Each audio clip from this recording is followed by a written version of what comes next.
Live from Fargo and serving you on TV, online, and on the go. This is Valley News Live at 5. We begin with breaking news as authorities are identifying 50-year-old Jeremy Robert Kelly as the man who died following an arrest in Moorhead. The Bureau of Criminal Apprehension, or BCA, says officers were taking Kelly into custody for outstanding felony warrants Tuesday afternoon in the 700 block of 4th Street South in Moorhead. When Kelly started complaining of shortness of breath, he soon lost consciousness and was taken to a local hospital where he later died. Coming up tonight at 6 o'clock, Kelly's friends remember a man who helped many fight and overcome their addictions. We didn't care about if we had to pay for it or not. We just wanted the situation resolved.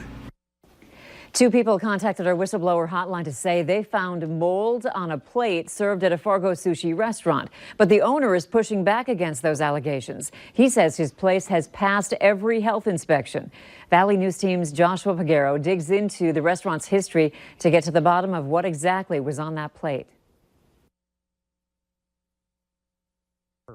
John Salmon says he and his 4 friends were eating at Izumi Sushi along 13th Avenue when a large order of sushi came in a wooden boat. With just a few pieces left, Salmon says he noticed a dark spot. A friend had noticed from the other side of the table that he saw a black growth on the wood, and we stopped eating and we looked at it and requested a manager right away. Salmon says the manager told them he was aware of the problem and accused them of trying to skip out on their bill. We go there, every couple of weeks or so, and we've never, ever had a problem paying our bill before. So why this would make it any different, is beyond me. Ivor McCracken was sitting at the table and says what he ate made him sick the next day. I wasn't feeling, good. I felt disgusted. My stomach was killing me the whole day. They reported the restaurant to Fargo Cass Public Health, but was it mold? Izumi's manager, John Wing, says it wasn't. It's not mold. You can see the colors. I have the bowl right here, right in front of me. Wing says the wood gets this color by being washed too much over the years. He also says both Izumi locations have passed every health inspection since they've opened, including Tuesday's surprise visit. We voted best sushi 4 years in a row, which hopefully will continue for more, but you just can't please everyone. That's all I can say. Fargo Cass tells us they found 3 minor violations at Izumi's on 13th, such as cleaning supplies in the hand washing sink and rags on the counter. They could not say if the boat Salmon and McCracken ate on had mold. Yet the owner told the agency he was going to discard them and order new ones. In Fargo, Joshua Pagero, Valley News Live. The owner of Izumi says his order of new wooden boats has been held up due to the coronavirus outbreak. If you need help with an issue in your community, call our whistleblower hotline, 237-6576, and leave your tip. A member of our investigative team will get on the case and go to work to expose the truth. We're learning new information tonight on Xcel Energy and how it will now pay $12,000 after a gas leak explosion at a Fargo nursing home. The North Dakota Public Service Commission cited Xcel for 2 violations for the explosion at the Riverview apartment complex in South Fargo that happened in January of 2019. According to the commission, the service vents were not located where the gas from the vents could escape. The commission found that the customer service piping was not protected from corrosion.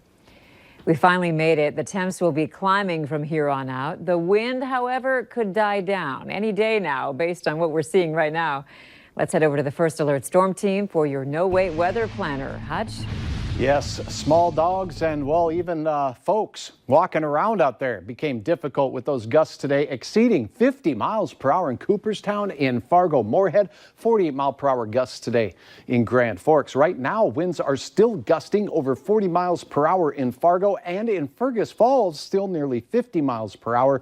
The strongest of the winds, though, shifting to the south and to the east. Flakes are flying in parts of the Great Lakes region. For us, the sun has come out. And not bad. Feels pretty good, minus those winds. We cool into the teens this evening, so be prepared for it to feel pretty chilly. Andrea, our gusty winds should continue to settle down a little bit as we go through the overnight hours. Nothing but improvement in the forecast for the weekend ahead. I'll have hour-by-hour details on that, and you'll get to meet today's Weather Kid here in just a couple of moments. All right, thanks, Hutch. You bet. The search is on for a North Dakota inmate who left a work release program in Dickinson. 26-year-old Bryce Reisenauer has been on the run since February 22nd, but authorities just notified the community of this the other day. Reisenauer has a history of run-ins with the law, including burglary, dealing in stolen items, and possession of meth. If you have any information on him or see him in your community, call 911 right away. A Minnesota man now faces up to 6 years in prison after impersonating a Border Patrol agent in New Mexico. 45-year-old James Benvie was found guilty on 2 counts and faces up to 6 years in prison. According to court documents, Benvie was the leader of a group who set up a camp at the southern border and would stop immigrants he suspected were crossing the border illegally. He would identify himself as a Border Patrol agent, and the group wore badges and camouflage while carrying pistols and assault rifles. Now to the coronavirus. A growing number of cases in the U.S. is prompting lawmakers to pass billions of dollars in emergency funding. This as state governments and businesses take their own precautions to contain the virus. Alice Barrs in Washington with the latest. Today, an escalating response to the coronavirus in the U.S. as the number of cases grows in more than a dozen states across the country. On this vote, the yeas are 96, the nays are 1. The Senate passing an $8 billion emergency funding bill to combat the spread. Vice President Pence at a Minnesota facility that makes masks and other protective gear. This is an all-hands-on-deck effort. Before heading to Washington state under a state of emergency. So is California, where another cruise ship linked to at least 2 confirmed cases was ordered to remain off the coast. And in New York State, cases doubling to 22 overnight. New York City's mayor imploring the federal government to send more test kits.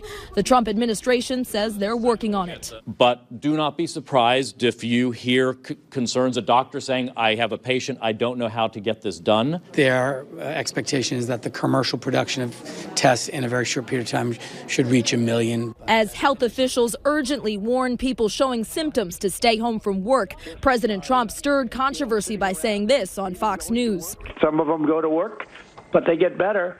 Also saying he has a hunch the death rate is lower than the World Health Organization is reporting, as the WHO today warns against underestimating the threat. Even the high-income countries should expect surprises. The solution is aggressive preparedness. The Dow taking another dive today as airlines slash flights and businesses take precautions. Amazon among those telling employees to work from home. Starbucks saying customers can't bring in their own personal cups. That emergency spending bill includes money for vaccines, testing and treatments, and protects against any price gouging once drugs do become available. Vice President Mike Pence joined Minnesota Governor Tim Walz at a meeting with 3M leaders to discuss protection against the coronavirus. The Minneapolis-based company has decided to produce respiratory masks at full capacity. Today, the Senate approved legislation providing $8 billion to help federal and state agencies fight the coronavirus. More than $3 billion of that money will fund medical supplies, including masks. The demand of masks and personal protective equipment, first for those who've been infected by the coronavirus, and just as importantly for all of our dedicated healthcare workers across this country. The vice president warned against buying masks for healthy people, saying the masks only protect sick people from spreading germs.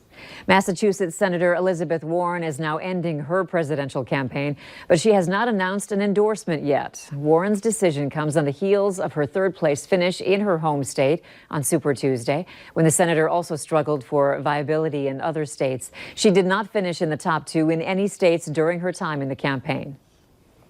Progressive lane that Bernie Sanders is the incumbent for, and a moderate lane that Joe Biden is the incumbent for. And there's no room for anyone else in this. I thought that wasn't right, but evidently I was wrong. This move comes after former South Bend Mayor Pete Buttigieg suspended his campaign Sunday night. Minnesota Senator Amy Klobuchar followed suit on Monday, as did former New York City Mayor Michael Bloomberg on Wednesday. House Speaker Nancy Pelosi ripped Facebook today for its handling of misinformation about the upcoming U.S. Census. The social media site has said it would prohibit posts containing false or misleading information about how to participate in the national survey. Pelosi says despite the pledge, Facebook is refusing to pull posts from Trump's re-election committee that claim to be official census forms. But I'm particularly annoyed today at the actions of Facebook. Facebook has something that is an official document of Donald Trump as saying, fill this out, this is a census form, and it is not. It's an absolute lie. Pelosi says the fear is people will fill out the fake survey and ignore the real census forms, which are scheduled to arrive later this year.